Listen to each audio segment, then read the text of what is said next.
Just to give you some perspective, so this used to be the last house in the street, because literally where we're standing now, from that pavement that way, that I forgot about that. Correct, yeah. Filled. And we used to play here as well, actually. We used to come here with our X bikes and all of this, and make our own jumps and build our jumps. And nothing. This was literally.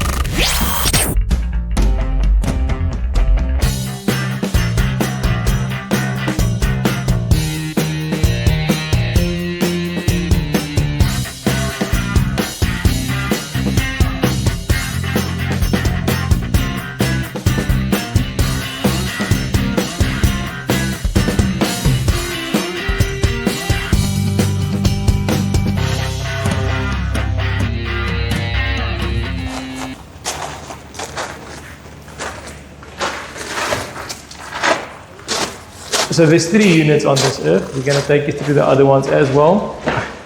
And I think every project normally has a story. And actually, funny thing is, we initially, when this house was built, we actually played in this house. When the foundation was here, we were jumping from the roofs into the sand, onto the foundation playing. And this was 25 years ago, because we actually grew up in the street.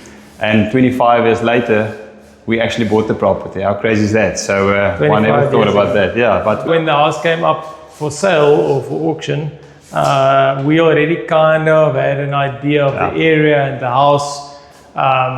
Wasn't 100% sure I looked inside, but we bought it blindly. We never saw the house inside when we bought it. So it was bought on auction. So repossessed already. Anyhow, correct. So this used to be, this entire section down the house used to be a lounge area. And this section where we're standing now, where this bedroom and kitchen is, this all used to be a kitchen. So yeah, obviously we converted everything. So we built that wall, built this wall, built this section here, created this kitchen. Here used to be a scullery, and when you went into the scullery, there used to be a door. Obviously we shifted that door, and then we created this bathroom.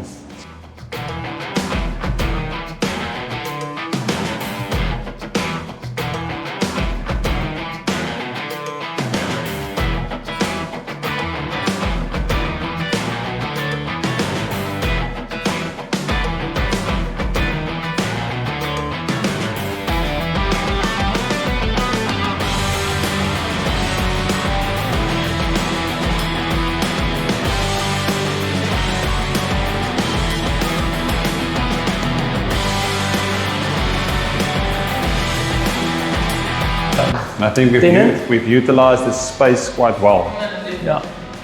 Yeah, and that's that for this unit.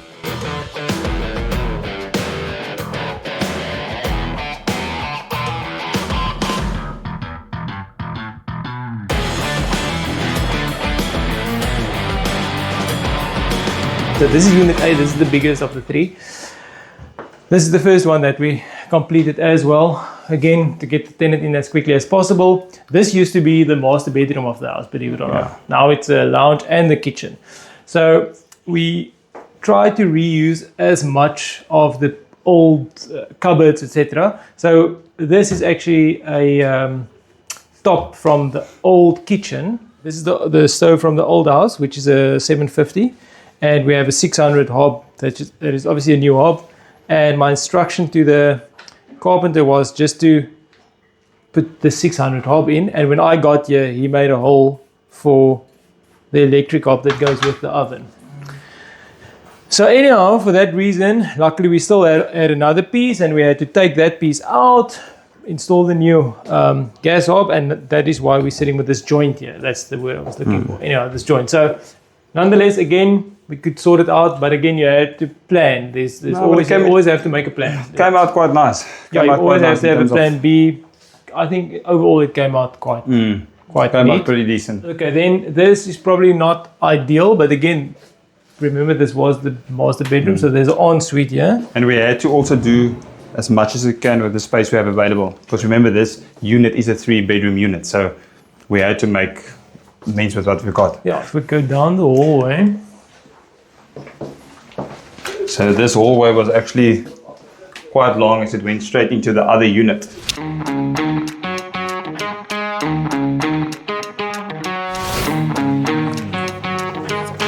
So this is a room with the least cupboard space, but I mean it's perfect for the tenant. Did some mosaic finish there. Retinted the glass in all the bathrooms. I must say that mosaic makes a big difference. We didn't do a lot, just repaired all the drawers and made sure all the hinges on the cupboards are fixed correctly. Both these rooms did not have any cupboards. This is cupboards that we actually took from the old house, from the master bedroom.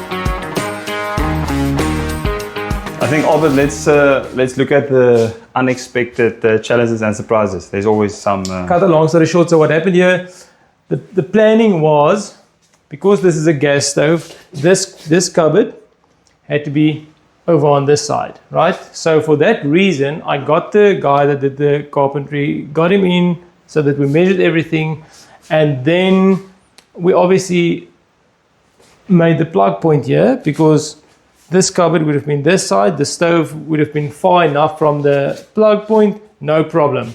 Then when I got here, he did everything the opposite way. So he put the cupboard this side for the gas bottle, and we now, after everything, had to cut this in to move the plug. So you can imagine the frustration and the cost involved in that.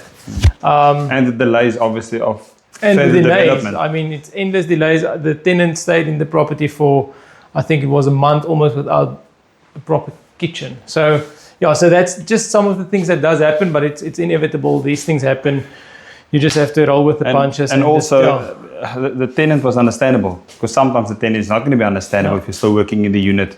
And, I mean, sitting there a month, exactly, stalling, delaying, etc. So it's not always going to be that case where the tenant is happy to stay in the unit while it's busy being renovated, but in this case we had a friendly neighbor. The friendly neighbor. As I said, the space has been utilized quite well. Yeah, but it's cool, man. It's like nice. Ek hou van die dak. Fuck die ducks. Love it. Dit maak 'n groot verskil, regtig waar. Kom ons 'n ding oor die dakke. Like regtig nice. En die geete. Dit maak 'n groot verskil, baie groot verskil.